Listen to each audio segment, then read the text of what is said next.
Before I start, I'd just like to wish all my subscribers and anybody who watches this video a very happy Christmas and all the best for the new year of 2025. When I first started doing these videos about a year ago, I thought if I got a couple, a few hundred views, I'd be quite happy. But as it's turned out, I have now got nearly 1,400 subscribers, and some of my videos get thousands of views. I'm amazed, really. I'm just very grateful to everybody. So I just want to thank everybody who watches and subscribes, and also I want to thank all those people who make regular comments on my videos. Right, okay. So this outfit is a collaboration really between me and my friend Mike. I don't have a full set of this. It's going to be what the air crew of a B17 Flying Fortress bomber would wear during the war. The boots, the gloves, the life vest, the goggles and the steel helmet, they belong to me. And then the trousers, the jacket, the throat mic, the oxygen mask and the leather helmet, they belong to Mike. So between them we have got a full set. Now the B-17s, they could fly to a height of 20 to 30,000 feet. So up there it could be minus 40 degrees Fahrenheit, really cold. And the planes were unpressurized, unheated, so they had to wear specialist equipment, specialist clothing, and they would wear several layers underneath, and one of the undergarments would be an electrically heated undersuit. Now we don't have any of the undergarments. What we have is just the final outer layer, which is the leather and wool lined bits and pieces. Now the boots, I bought these recently from America, but these are Navy boots. The Navy and the Army seem to have separate Air Force, but they are the equivalent, the Army Air Force A6 boots. And then we've got the trousers. They're really thick and heavy, these trousers, and it's loads of pockets, leather with a sheepskin lining.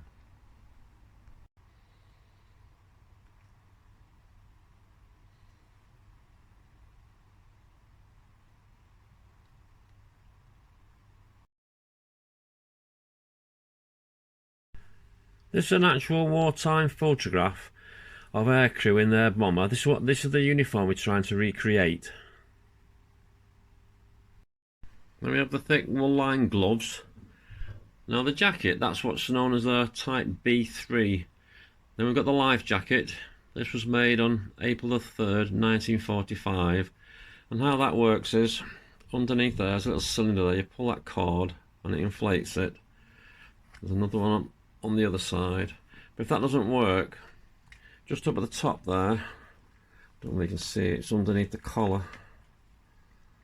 You know, that tube there, that you can blow it up manually.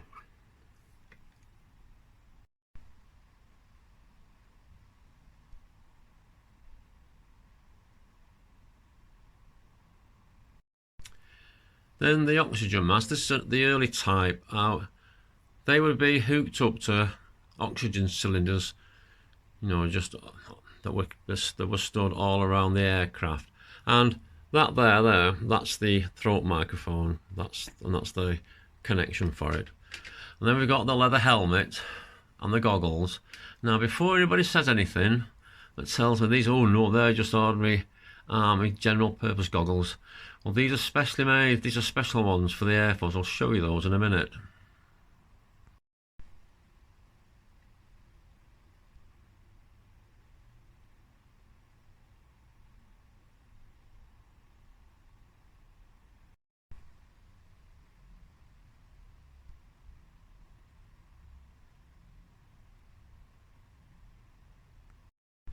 This is the box the goggles came in. See there, goggle flying Type B8. And it also came with its instruction booklet. It tells you how to fit them and how to wear them. And it comes with different coloured lenses. Like I've only got the amber ones, but the green ones, there should be some green ones there for in bright sunshine. Then the amber ones there if it's hazy, so you can see the target better, and then they have clear ones just for at night time. And then these are the goggles, type B8 aviation goggle. So the ordinary army did have just basic dust goggles, and they did look very similar, but these are special ones for the Air Force. Now, there's a high casualty rate with the bomber crews. I think there was 71% would either be killed or missing. So in 1943 they came out with an armoured flak vest and these steel helmets. I don't have a flak vest, but I do have a steel helmet. It just goes over the leather helmet and wraps around their ears.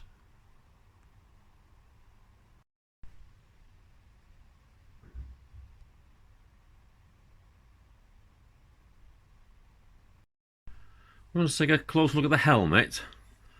It's very similar to the M1 steel helmets the Army wore. It's got ear flaps that lift up, and on the inside, the liner system, it's very similar to what the M1 helmet is like. Now, I did buy some replica leather chin strocks. The originals are broken there, but I was having trouble prizing those metal pieces over, so I've just decided to leave it as is. I didn't want to break the things after all these years, so that's the helmet. When Mike bought this jacket off eBay, it came with the leather helmet as well, and there's a name on the jacket. It's BL Barbie, and when he did some research he found out it belonged to a chap called Bruno Louis Barbie. He was in the 705th Bomb Squadron, 446 Bomb Group of the US 8th Air Force. He was a technical sergeant and a radio operator, and if you go on the US Library of Congress website, there's a video interview of him on there that was done on the October the 17th 2014. He'd been 93 years old at the time, and he was telling him about his life and what happened to him during the war. Apparently he was actually born in Italy, and he came over with his parents when he was quite young, and he was a radio operator. But he said in the video that when they were on a mission, the radio operator didn't have much to do because they had radio silence on the airplane, and there was a gun just above him. So quite often he would be manning the guns, and he did 30 missions, which is no mean feat for the war because of the 71% casualty rate, and most of those were over Europe. And Mike did find out that they said somewhere that they think he was still alive in August of this year, so he'd be about 103 now. When Mike bought the jacket off eBay, in part of the description on eBay were these photographs, and Bruno is pictured there on the top photograph. He's on the back row in the middle. Then on the lower photograph, that's him second from the left, standing at the back. Now Mike's been in touch with the seller to see how he came by the photographs, but he's not heard anything yet. This is a close-up of Bruno during the war, and he flew in Liberator bombers, and there's still really a lot more research could be done on this chap, so it would be interesting to find out a bit more about him.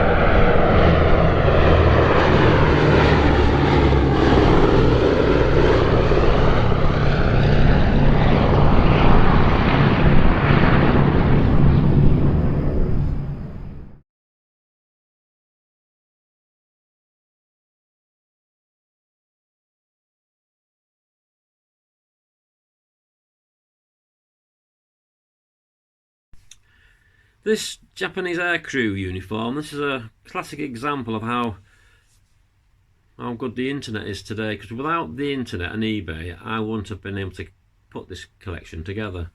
Now the boots, they came from Spain. The one-piece flying suit, that came from America. And then the leather helmet and the goggles, they came from Japan. Like a right mixture. Like, there's no way I would have been able to find these without. Now the boots, they are original Japanese boots, what the pilots would wear, but these, the leather's getting a bit brittle. They could do with getting some treatment now, and some of the stitching's coming undone, but they are original and very rare, so they are original Japanese pilots' boots.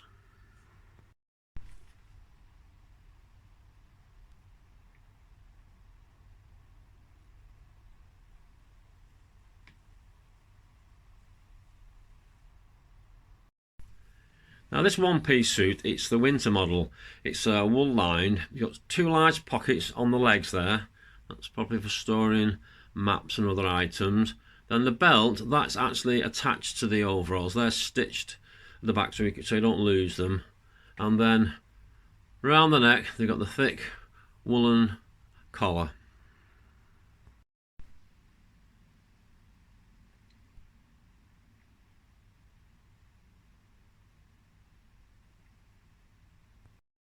Then there's a leather helmet. There should be earphones in the other side there, but they haven't got anything in that at the moment. And if you look at the chin strap, that's fastened with the little strap there. There's two rings where the thin strap goes through both rings and back through one. That's just the same as the British paratrooper helmet. Then on top they have the goggles, and also at the front of the helmet they have the star stitched into the front of the helmet.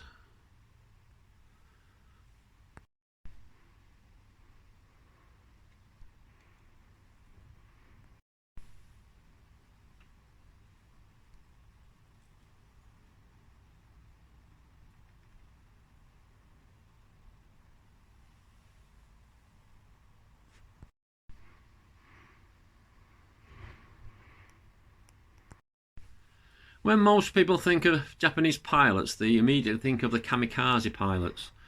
But they only came in towards the end of the war, about 1944 I think, when specially trained squadrons were set up. And they were all supposed to be made up from volunteers.